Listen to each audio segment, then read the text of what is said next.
और इसके बाद में फिर दूज जो आती है उसको फुलेरा दूज कहते हैं। फुलेरा दूज मतलब भगवान शिव से अपने हृदय की बात कहना, जो दान किया, पुण्य किया, सत्कर्म करा, वो कभी छिन्न ना होना। अर्थात सारे व्रत, सारे उपास, सारा दान मरने से पहले हो सकता है छिन्न हो जाए, पर फुलेरा दूज का किया हुआ दान, पुण्य, सत्कर्म, भजन, कीर्तन कभी समाप्त नहीं होता। वो फुलेरा दूज। धतूरे की उस दिन बड़ी महत्वता रहती है। शिवलिंग पर धतूरा पहली बार चढ़ाया गया वो फुलेरा दूज का दिन था। इसलिए शिव महापुराण की कथा कहती है जिस दिन कोई मुहूर्त नहीं हो, कोई काम नहीं हो, उस दिन केवल फुलेरा दूज के दिन आप किसी भी दुकान का, व्यापार का, व्यवसाय का, जन्म का, आदि का कोई भी मुहूर्त कर लो, वो कभी ठप नहीं हो सकता, वो बढ़कर ही चलेगा। सारी जिंदगी के कांटे निकल जाते हैं, सारी जिंदगी के कांटे समाप्त हो जाते हैं फुलेरा दूज। कहते हैं दुनिया में सब दिन का दान, सब दिन का पुण्य समाप्त हो सकता है, और फुलेरा दूज का दान, पुण्य, सत्कर्म, भजन, कीर्तन, नाम स्मरण समाप्त नहीं हो। जो दुकान, जो व्यापार, जो व्यवसाय, और पहले भी आपको कहा, मान लो आप शिवरात्रि के दिन रात को भगवान शंकर को धतूरा चढ़ाते हो व्यापार व्यवसाय के लिए, और वो धतूरा आप शिवरात्रि के दिन सुबह 4 बजे से पहले नहीं बांध सकते, तो उस धतूरे को फुलेरा दूज के दिन लाल वस्त्र में बांधकर अपने व्यापार वाली जगह पर बांध दो।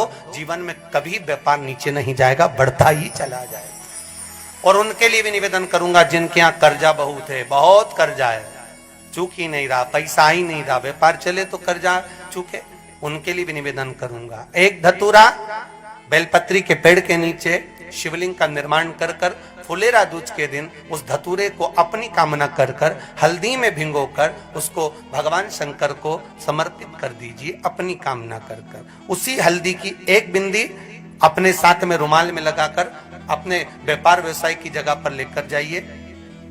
कर्जा धीरे धीरे धीरे धीरे जब चूकेगा, जब लक्ष्मी आएगी, तो लक्ष्मी की वृद्धि भी वो करता महाराज। ये फुलेरा दूज के उपाय। जब कर आ जाते हो, अचानक गिर जाते हो, हापड़ी भराने लगती हो, थोड़ा सा चलने पर श्वास फूल जाती हो, ज्यादा चढ़ने पर, उनके लिए विशेष है कि धतूरे की जड़ को, धतूरे का जो फल होता है उसकी जड़ महाराज निकाल कर, धोकर, उसको घिस कर शंकर भगवान पर उसका लेपन कर दीजिए।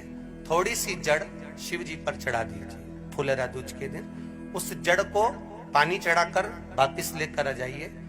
जो मिर्गी का मरीज होता है, जिसको दमे की शिकायत होती है, श्वास की होती है, चलने में हापड़ी भरा जाती हो, फुलेरा दूज के दिन दोपहर के समय पर उसको वो जड़ केवल 3 या 4 बार सुगंध में सुंगा दी जाती है, तो मिर्गी की बीमारी समाप्त हो जाती है, और जिसको दमा श्वास फूलता है उसको भी आराम लग जाता है। फुलेरा दूज के दिन उसके लिए नित्य आनंद का सुख दे जाते। और भी ध्यान दें, जिसको बहुत भारी बीमारी हो, डॉक्टर कह रहे हैं कि ऑपरेशन की जरूरत है, ऑपरेशन कराना पड़ेगा, गांठ हो गई है, ये हो गया है, वो हो गया है, निवेदन है एक धतूरा फुलेरा दूज के दिन भगवान शंकर के शिवलिंग पर समर्पित करें, और 5 बेलपत्र नंदीश्वर भगवान पर अर्थात भगवान नंदी पर समर्पित करें। जीवन में कितनी बड़ी भी बीमारी होगी वो आगे नहीं बढ़ सकती, ऑपरेशन की जरूरत नहीं पड़ सकती, वो केवल फुलेरा दूज पर हो। मौका मिला है, आनंद से। धतूरा होता है विषैला। कैसा होता है? विषैला, बहुत विष होता है धतूरे के अंदर। पर महाराज भगवान शिव को वो समर्पित किया जाता है जैसे पार्वती जी को लगा, जब कोई साथ नहीं दे रहा, पार्वती जी को लगा जब कहीं से सुख का अनुभव नहीं हो रहा, आनंद का अनुभव नहीं हो रहा, पार्वती जी ले गई धतूरा, पार्वती मैया ले गई उस बेलपत्र को शिव को। और प्रयास करना, अगर दुख है तो एक धतूरा समर्पित कर कर 1 लोटा पानी अवश्य समर्पित कर। उनके लिए भी कहूंगा जिनको शरीर में दाद हो जाती है, खाज हो जाती है, या खुजलियों का क्रम हो जाता है, उनके लिए भी महाराज धतूरे का पानी, धतूरा 1 लोटे में डाल दो, पानी रख दो उसमें, उसके अंदर थोड़ा सा चंदन डालकर वो पानी शिव जी को समर्पित कर दो। वही पानी को लेकर आ जाइए और कुछ देर तक शरीर में लगाकर बैठ जाइए महाराज। वो केवल फुलेरा दूध का है महाराज, उसको शरीर में लगाकर थोड़ी देर बैठ जाइए, 15-20 मिनट तक। शरीर के अंतर्गत कोई वस्त्र ना हो, उस वस्त्र को उतार कर उसको लगाकर बैठ जाओ। 2.5 से 3 महीने में दांत खाज किसी भी चर्म रोग होगा वो धीरे धीरे समाप्ति की ओर हो जाएगा। महाराज फुलेरा दूध का महत्व शास्त्र कहता है, भले इसको छुपा कर रखा गया हो शास्त्रों के अनुसार, पर इसकी महत्वता।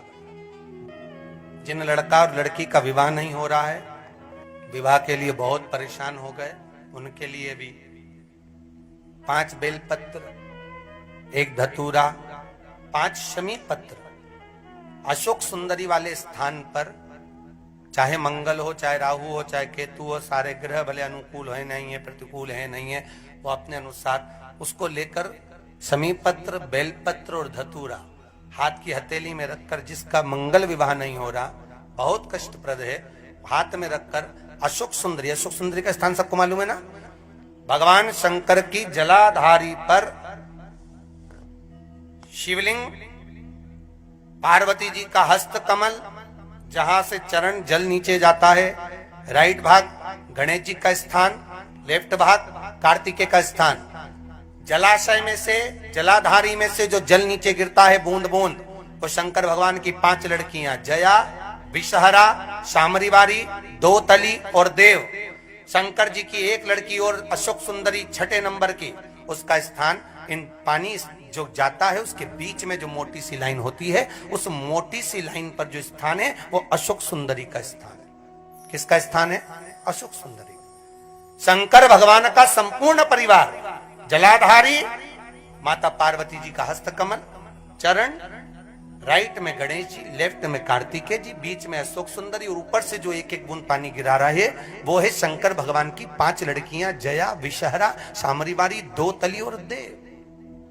शिव की 5।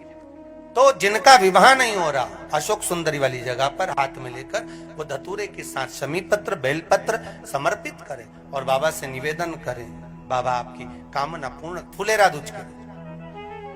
अशोक सुंदरी पर जो धतूरा चढ़ता है, वैसे तो अशोक सुंदरी पर धतूरा बहुत कम चढ़ता है, केवल एक फुलेरा दूज का दिन ही ऐसा होता है जिस दिन अशोक सुंदरी वाली जगह पर धतूरा चढ़ता है। अशोक सुंदरी वाली शिव शंकर जपू तेरी माला, भोले बाबा जपू तेरी माला, भोला सब दुख ओ भोला सब दुख